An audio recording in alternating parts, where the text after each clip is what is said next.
Hello, this is Siri and you're listening to my favorite podcast, Not Real Art. I live for this shit cause it's totally lit. Let's go!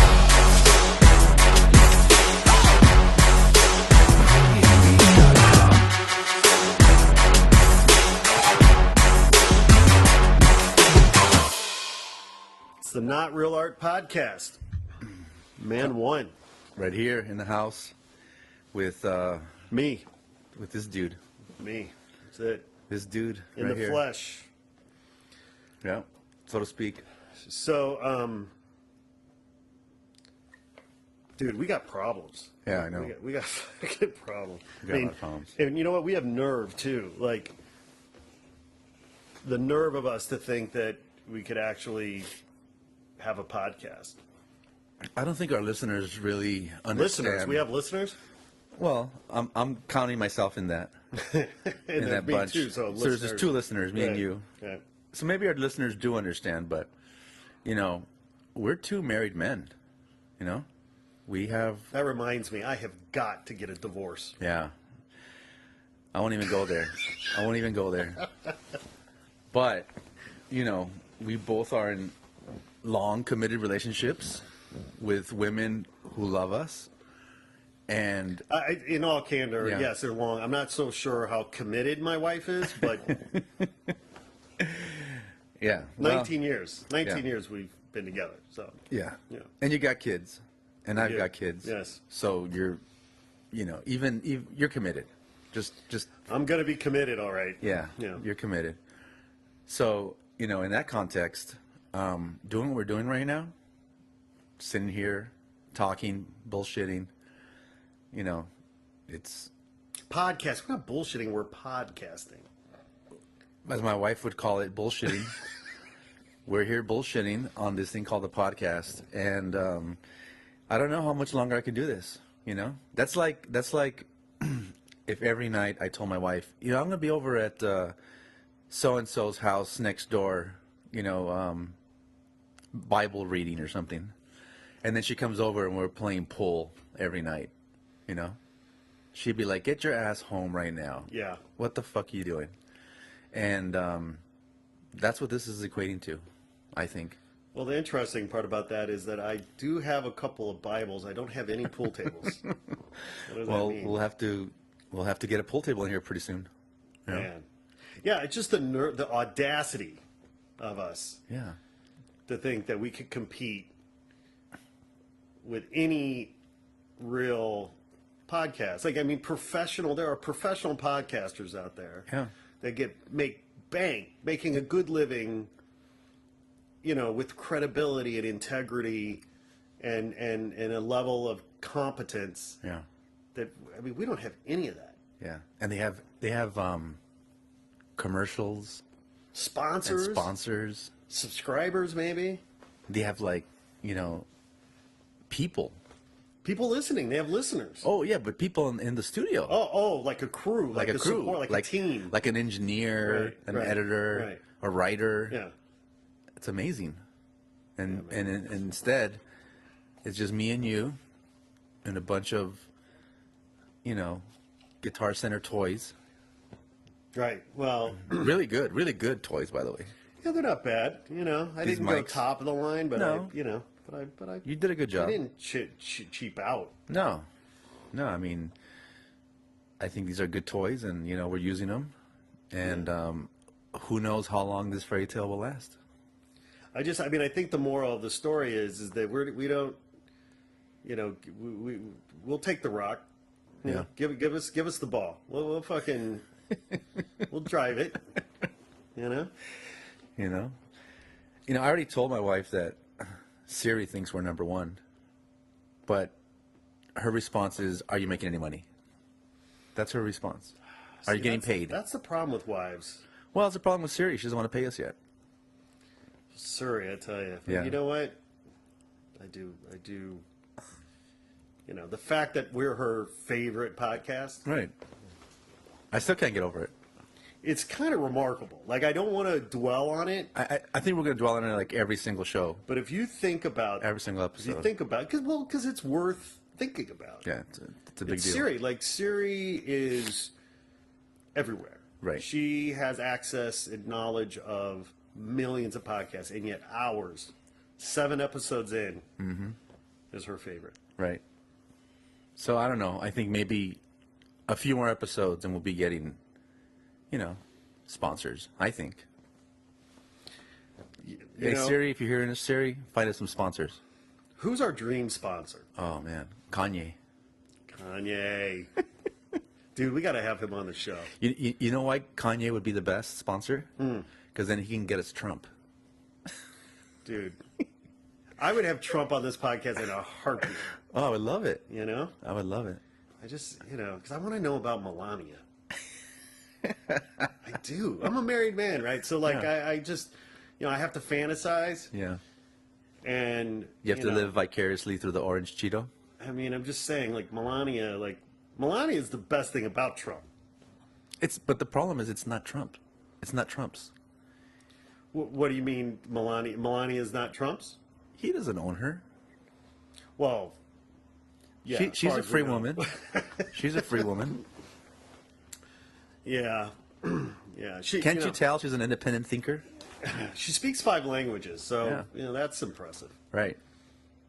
But it's not, it's not that I want to, talk to her a whole lot.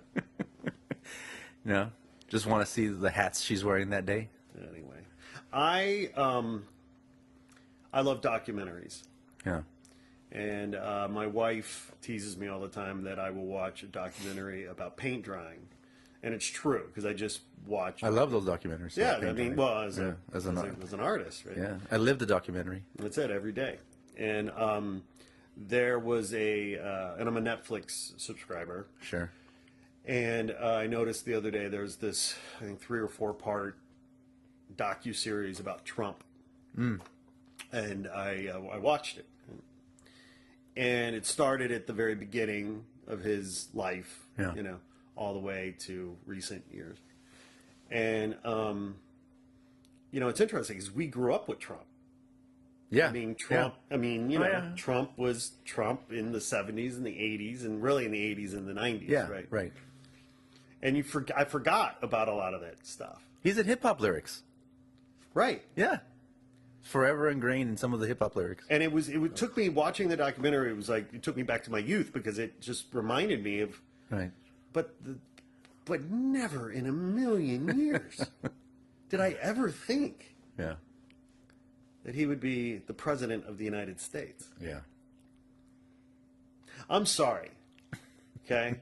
But I am a proud globalist, I love my country, you're supposed to say that, right? It's like, oh, I love my country. I feel fortunate to have been born where I was when I was, could have been a hell of a lot worse. Right. And this country was built on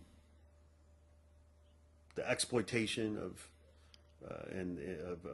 a people, of slavery. It was genocide. Genocide. Thank you. That's what I was also looking for. Rape, pillage, plunder. We stole this country. We stole this land from its rightful owners. Well, you did. I didn't. You did. Yeah, thank you. Your people. Yeah, no, I personally. Your people. Yes, my people. Oh my God, that's right. Sorry, I didn't mean to include you. Yeah, it's okay. Anyway, and this kind of gets back to some of our previous conversations too, because I think it's kind of about what kind of person you are, what kind of heart you have, what kind of spirit you have. And I know this is probably the naive romantic artist in me speaking, but why can't we just all get along? What the fuck? Right? Famous words, Rodney King. Yeah, it's like I don't. Why does it have to be a 0-sum game? Why for me to win you have to lose? It's like America first, America first, America first. Yeah.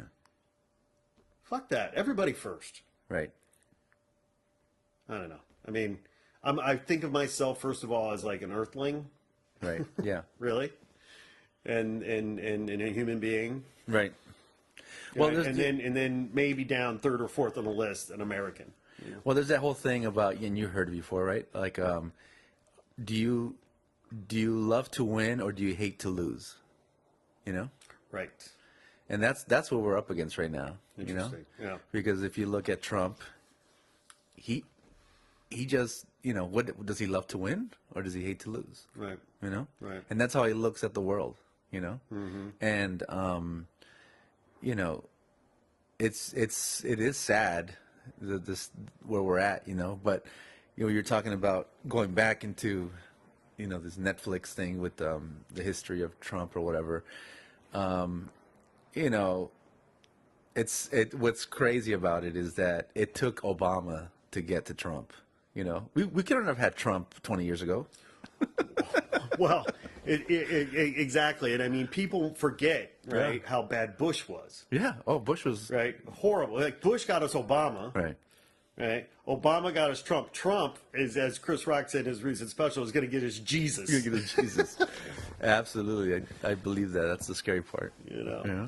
Yeah, he's just a fucking, you know. Look, here's the truth, right? Oh, I mean, man. you know, and you and I have talked about this offline, but you know what's happening is, right? America is browning, Yeah.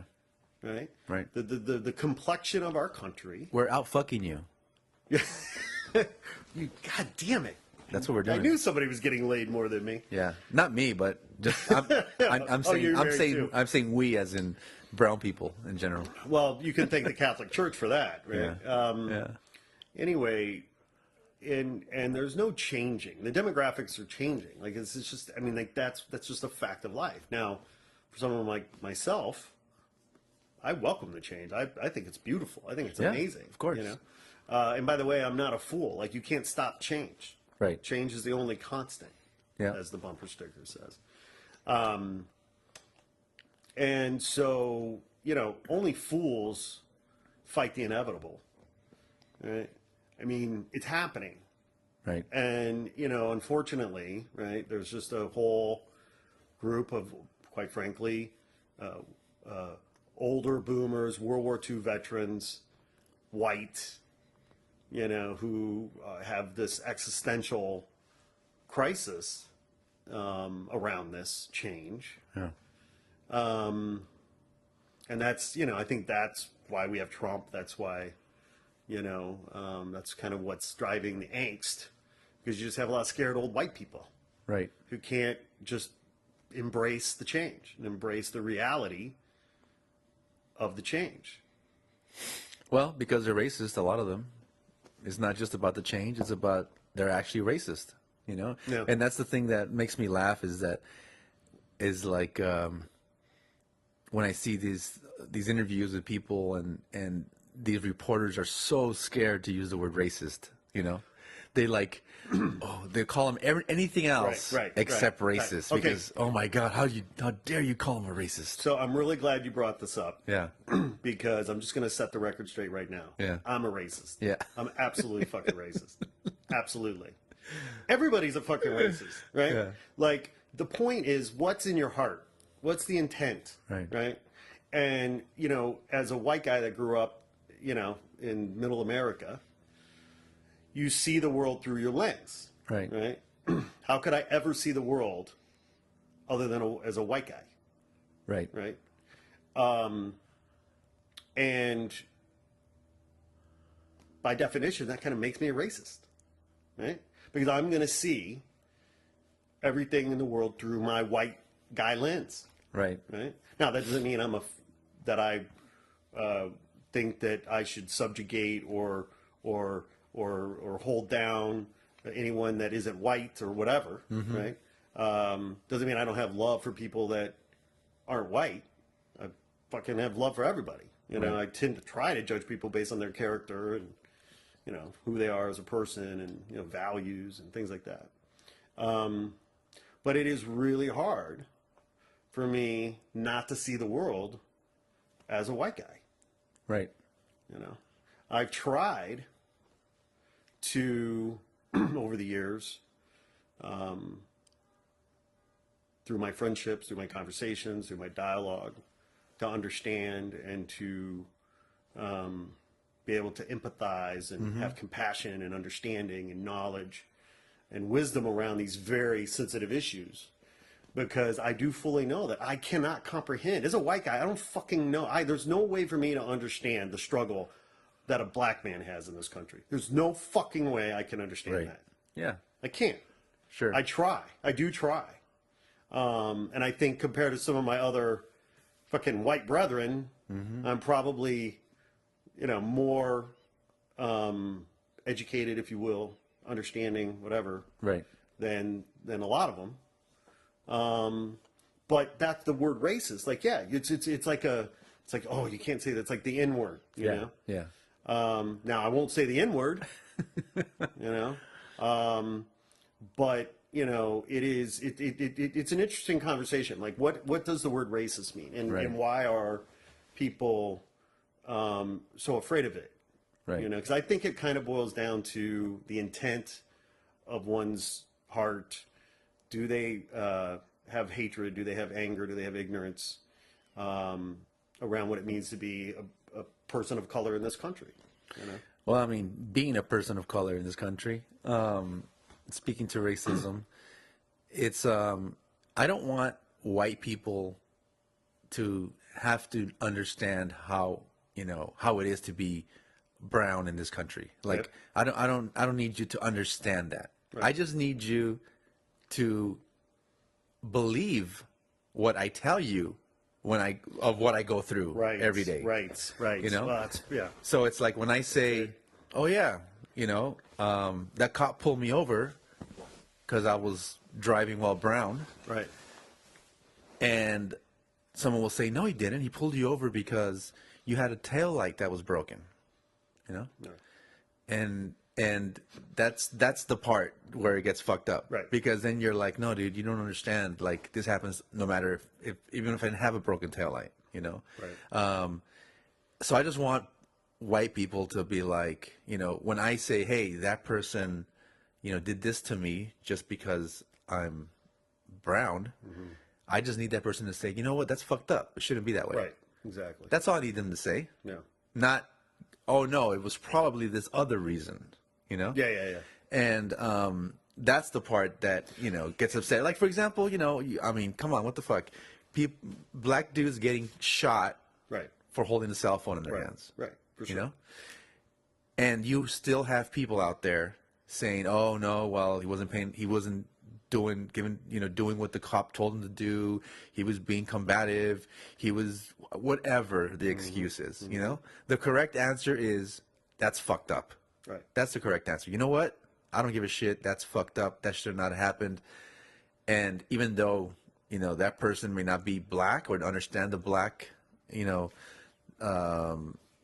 culture or whatever they're going through, that person should at least just be able to step back and say, you know what?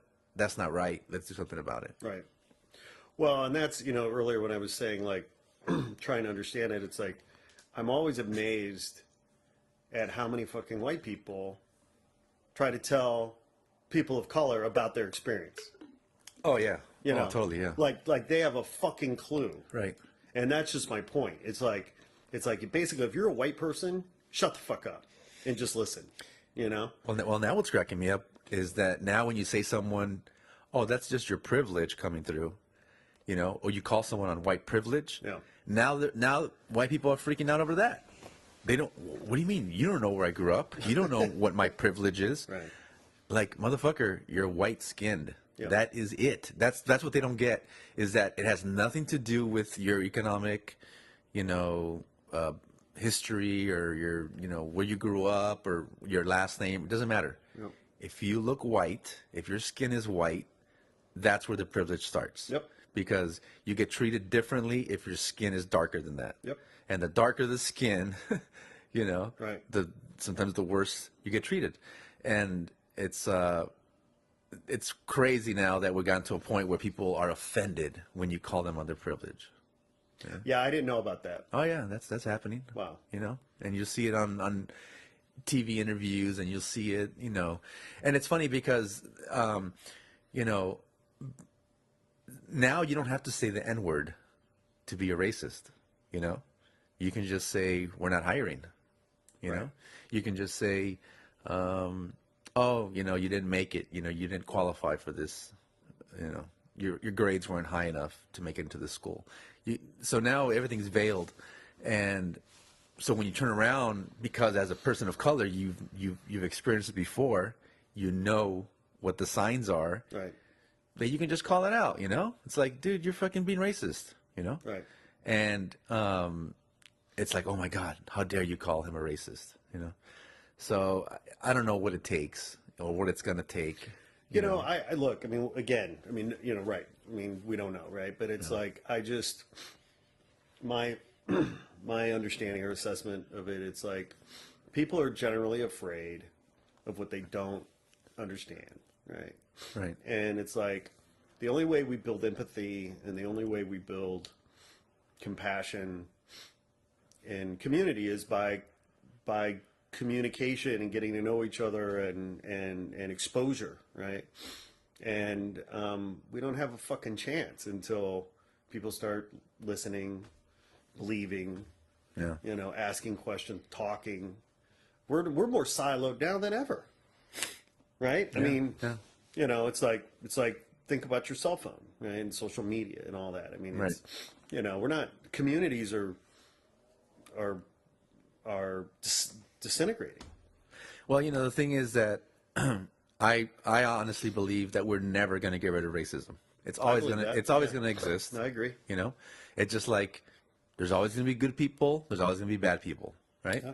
And so the only thing we can do is when you see racism, you call it out and you shun it and you put it in the corner and and what's happening right now in this country is exactly the opposite. You have a whole group of people under Trump who are just, gaslighting the whole thing. Right. And that's why you have all these emboldened, freaking people coming out of the woodwork, just being straight up racist. Well, even the dog whistle of "Make America Great Again." Yeah, totally. Okay. What do you mean? Right. First of all, I think it's great right now for the most part. Yeah. But oh, you mean when it was all white? Right. Or what? Do you want to go back to pre-Civil War days? And you know what I mean? Like, when was it great? When's the last time, the KKK supported one of our presidents? When's the last time the KKK endorsed one of the candidates that actually became president? And you know why it never happened before? Because the president or the candidate at that time would turn around and say, "Fuck you, KKK. I don't want your endorsement." Yeah. Sure. Yeah. And this motherfucker, Trump, he's just silent. Yeah. He's like, "I'll take it. Yeah. I'll take the racism. I'll take the fucking KKK. I'll take whoever the fuck I can take." Because at the end of the day, he doesn't give a shit about race. He has no. It's all about. He does not give a shit about any of this stuff, and he's just using race, to fucking make more money. Right. At the end of the day, that's what he's doing. He doesn't give a shit. So it's just like we have to get back to the place where you have to say, no, fuck you. You're racist. Go sit in the corner. Yeah. Not that you're going to go away, but put them in their place. Right. And there's so many people right now who are not willing to do that, from politicians on down. Right. And that's the scary thing, because as a person of color, as a brown person in this country, there is places that I cannot go right now in this country that I belong to, because I will get beat up, because I will get shot, because I will just, won't be welcomed, And to say that in this country I can't go places, even though I'm an American, that's fucked up, And there's people who... And it's always been that way. It's always been that way, but it's never been outright, like... Well, okay, there was the civil, during Martin Luther King. Civil rights, yep. Civil rights. Before that, right, people were in-your-face racist. The civil rights changed all that, right, because now people understood the power and understood that, that was wrong. And so... all these years, we've been working slowly working on this racial divide in this country, and finally got it to a point where, well, there's still racism, but at least it's kind of hidden under the table, you know? And we know because we elected our first black president, so we must be. So we're done. Hooray! To celebrate. Right, We're good yeah. now. We're done. Right. And then this comes out, you know, and this is like going all the way back pre-civil rights, and it's okay now. Let's unleash the dogs. Let's take out the water hoses. That's what he's trying to do. You know, let's build a wall. Let's fucking, you know, nuke the world. It's like, what the fuck is going on? Yeah. You know, it's not the country that I grew up in. Yeah. So, if that's what making America great again is, then fuck that. You know. Yeah, it's you know, growing up right, with this white privilege that I was unaware of. Sure. Call me naive. Clearly, I was, but I actually thought and believed that this was the country where anyone, if they worked hard, applied themselves, Right. got a little bit lucky, you know, could actually Right. get, you know, have a better life. Yeah. One of the saddest days, I mean this sincerely, one of the saddest days of my life was when I realized the playing field was anything but level. Right. You know, the saddest days in my life, honestly, was the day that I realized what white privilege meant. Right. You know, Yeah. that it wasn't a meritocracy. It wasn't just that I was clever and smart and worked hard. Yeah. Oh, I'm white. Like that's, Sure. and some of the shit that I did as a high school kid, growing up where I grew up. If I had been a black kid growing up in the town 10 minutes to the west, Right. I'd have been shot or incarcerated. Absolutely. You know, That's funny because that leads me to a whole other thing, that being a graffiti artist, right? Growing up as a graffiti artist, and then seeing all this huge explosion of street art, right? And then noticing how many of these street artists are white, right? And, you know, whatever, more power to them. It's all good, right? But then the thing is that some of these white artists are like, why are people not, you know, why are people hating on us? You know, like we're just artists like everyone else, you know? And I hear some of these artists say things like, you know, I've been arrested too. You know, I've been arrested 17 times. You know, why do I still get shit from graffiti artists? right, Because, motherfucker, I can't get arrested 14 times. right, If I get arrested twice, I'm fucking doing time. right, You know what I'm saying? Right. My skin is brown. I'm not going to get out of fucking jail. Right. You know, I'm not going to go to the court and the judge is going to slap my hand. That motherfucker's going to put me in fucking state pen. yeah, That's what he's going to do. I don't have the luxury to get arrested 14 Right. times. Right. You know? right. So it's like that's another part of the privilege that happens, and it's funny that it ties into this whole street art culture, but it ties into all different parts of our culture. Well, but it's.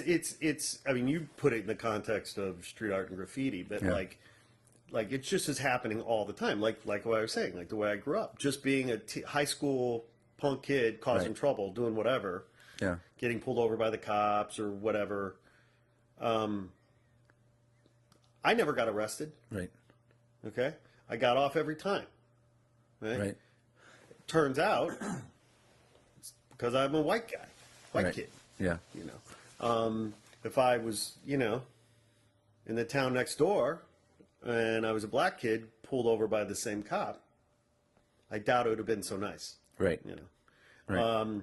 and that's a harsh reality to, well, obviously to experience and to live, but to also just wake up and you realize like that's how.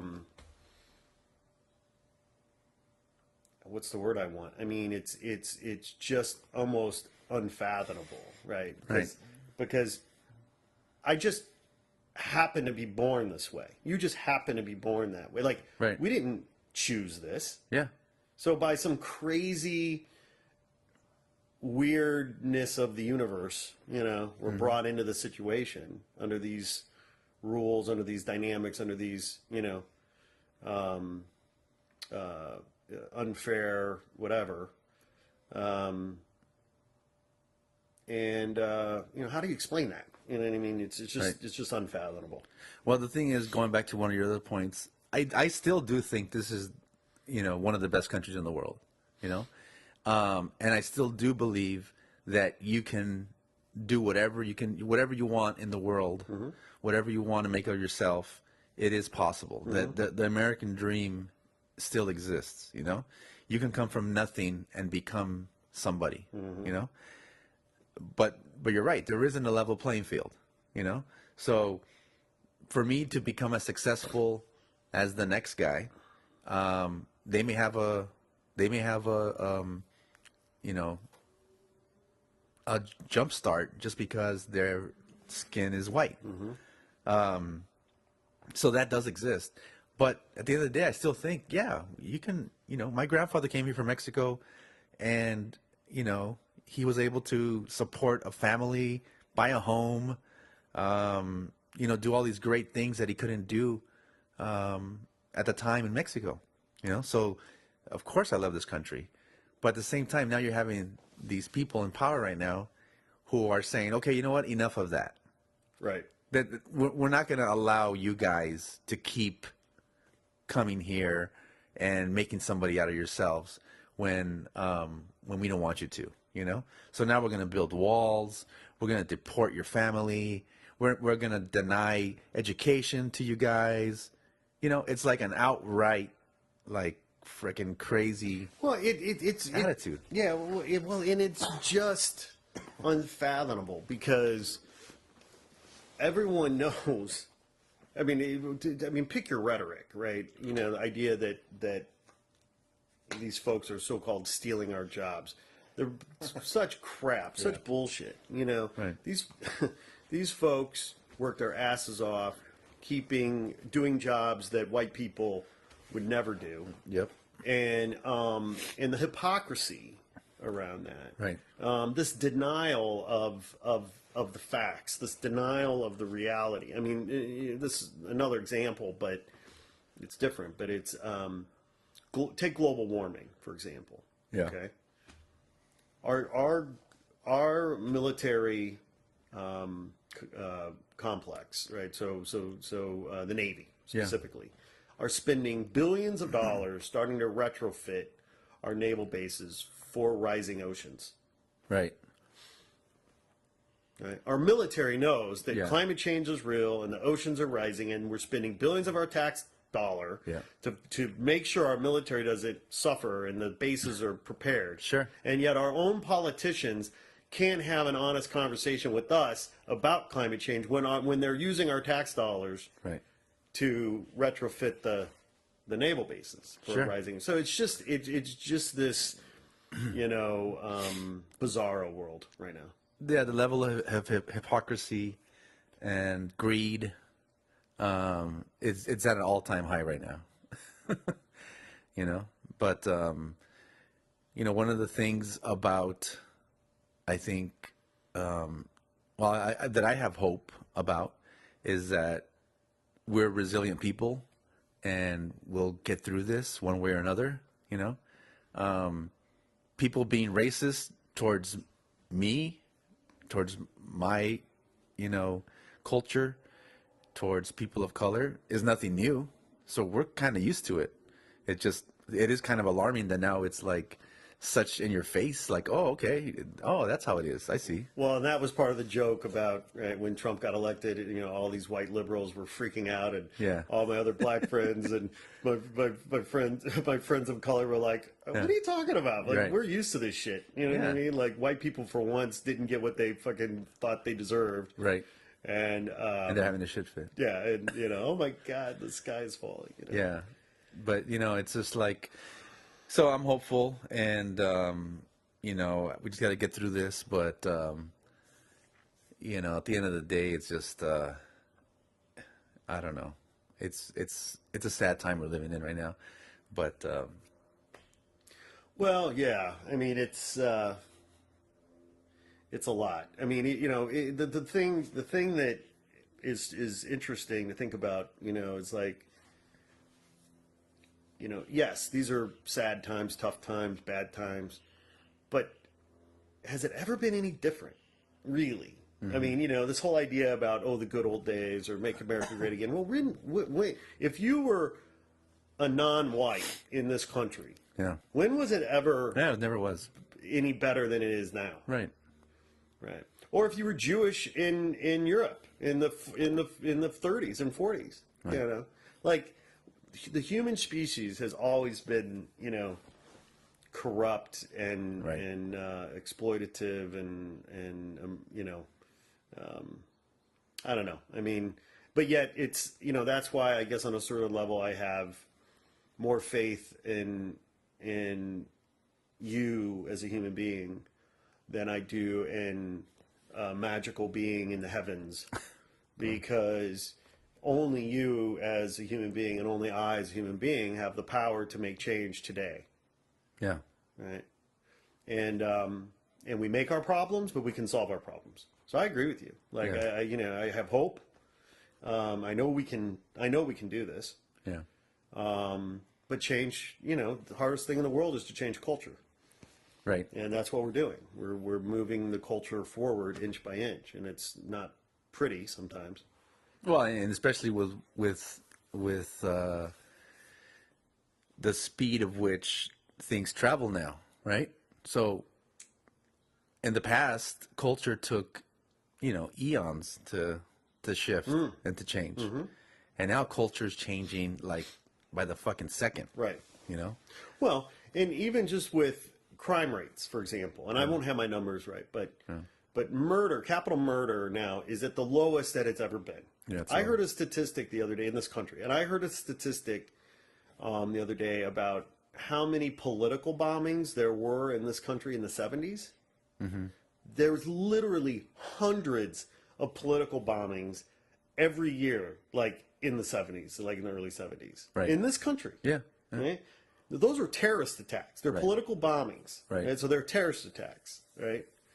But they were done by primarily white radicals who Right. were angry about the oil embargo or Vietnam or any number of other situations, right? And if you don't know your facts and if you don't know your history, you don't understand, like, you can't appreciate how good things are right now, because if you believe the media and you believe the hype and you believe the fear mongers, Yeah.